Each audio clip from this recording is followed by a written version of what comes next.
Hello everyone, welcome to English Shorthand classes. Exercise 15. Get ready for the education. Start. I am very grateful to the Government of India for having invited me to deliver the Sardar Patel Memorial Lectures this year on Mahatma Gandhi.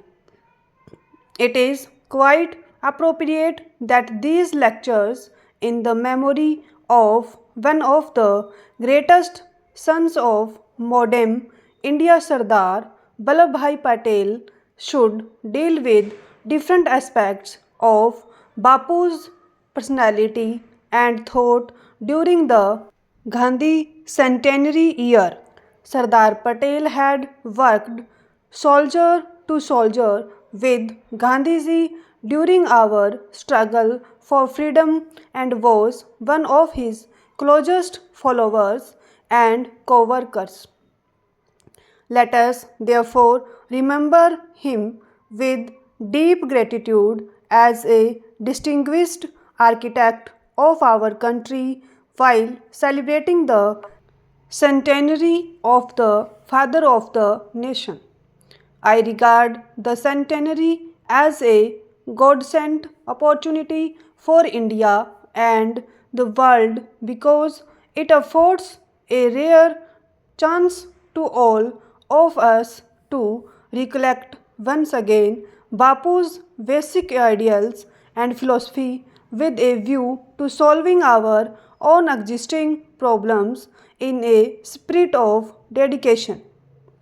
The UNESCO has appealed to all the nations of the world to organize Gandhi centenary programs in a befitting manner.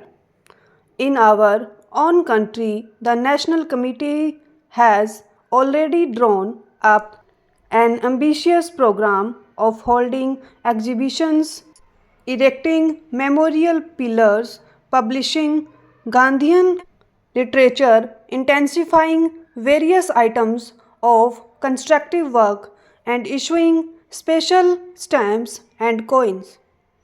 Even so, there prevails a general impression in India that we have been gradually forgetting Gandhiji's high ideals and his way of life and work. It is therefore our sacred duty to do some critical thinking and introspection during this period with view to reorienting our policies and programs for national development. Gandhiji was a practical idealist who tried his very best to solve various difficulties and problems in a rational and scientific manner, keeping in constant view certain basic principles which could not be sacrificed even for the liberation of the motherland. Gandhian thought is not based on some fads or European fantasies as is often assumed by the so called intellectuals in India and abroad. The ideas of the Mahatma, though resting on the foundations of certain eternal truths, are eminently practical and realistic. We shall be overlooking his advice and guidance at great peril to India's vital interests and well being. During the last 2 decades, our country has doubtless achieved notable results in various sectors of national development, and it would be improper to underestimate, much less denounce our own achievements. Nevertheless, the fact remains that we have not been able to resolve some of our basic problems of hunger, poverty, and unemployment. Further, while endeavoring to increase the rate of economic growth and augment production in agriculture and industry. We have not paid adequate attention towards strengthening the ethical standards of our people. Gandhi always stressed the great need for raising the moral stature of human beings while attempting to raise their standards of material living.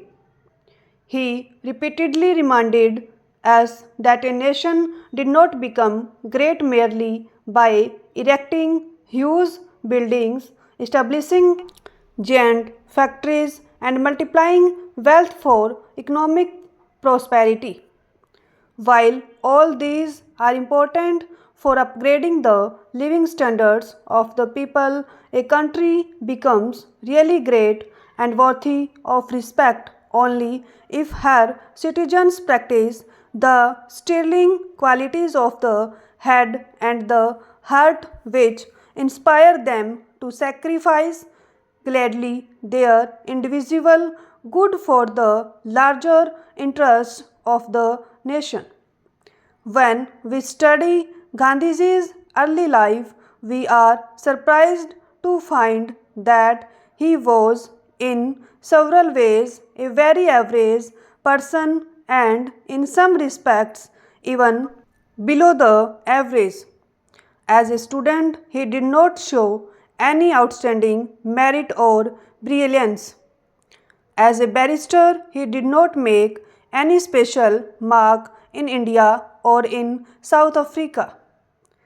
As a political leader, he trembled while trying to sponsor a resolution at one of the sessions of the Indian National Congress.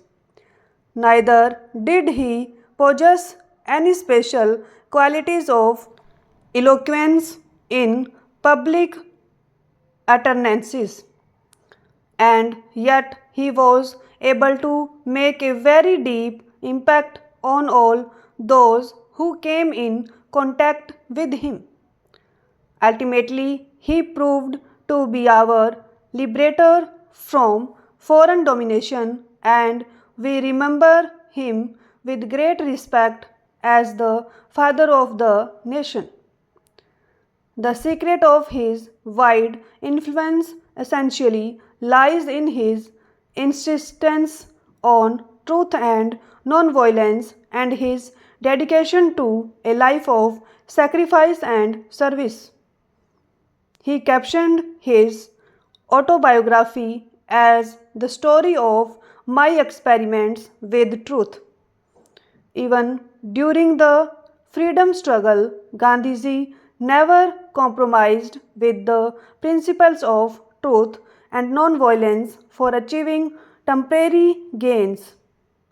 He was prepared to sacrifice everything for winning India's independence, but not those fundamental ideals which to him were much more crucial than even Swaraj for India.